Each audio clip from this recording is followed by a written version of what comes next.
Rema hari ini, Mazmur 18 ayat 30. Karena dengan Engkau aku berani menghadapi gerombolan, dan dengan Allahku aku berani melompati tembok. Sebelum menjadi raja, hidup Daud tak bisa dibilang mudah. Selama bertahun-tahun, ia hidup dalam pelarian dan pengejaran Saul, menghadapi peperangan dan berbagai ancaman. Tidak mungkin Daud tidak pernah merasa takut ataupun lemah. Suatu kali, setelah Tuhan melepaskannya dari Saul dan semua musuhnya, Daud berhenti sejenak untuk melihat ke belakang. Berkali-kali ia berada dalam situasi yang tampak mustahil, tetapi di tengah semua itu, Tuhan selalu menyertainya. Ia pun menyadari bahwa semua kemenangan yang dialaminya bukanlah hasil keberanian atau kehebatannya sendiri.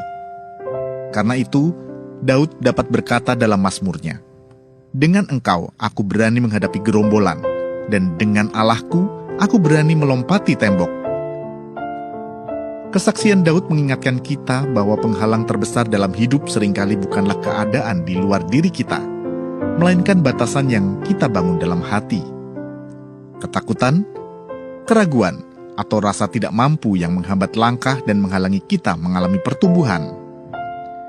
Namun ketika kita menyadari penyertaan Tuhan atas hidup kita, keberanian pun lahir.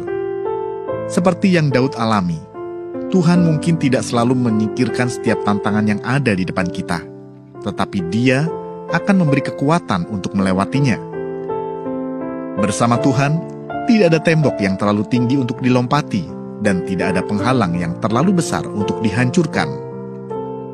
Karena itu, jangan biarkan hati kita terus dibatasi oleh ketakutan, keterbatasan, keraguan, atau kegagalan di masa lalu.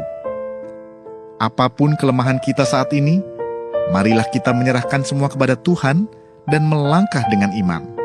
Percayalah bahwa Tuhan sedang memanggil kita memasuki kehidupan yang lebih luas, sesuai rencananya. Dia akan membawa kita mengalami ekspansi hidup yang jauh lebih besar daripada yang pernah kita bayangkan. Batasan apa yang masih menghalangi langkah iman Anda? Mengapa Anda perlu percaya penuh kepada Tuhan dalam setiap tantangan?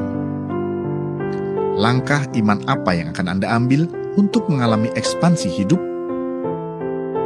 Tuhan Yesus, kami mau mengalami ekspansi dalam hidup kami. Kami mau percaya sepenuhnya kepadamu, dan biarlah Engkau menghancurkan batasan-batasan yang ada dalam hidup kami. Di dalam nama Tuhan Yesus kami berdoa. Amin. Ekspansi hidup dimulai saat kita berani menghancurkan batasan dalam hati dan percaya penuh kepada Tuhan.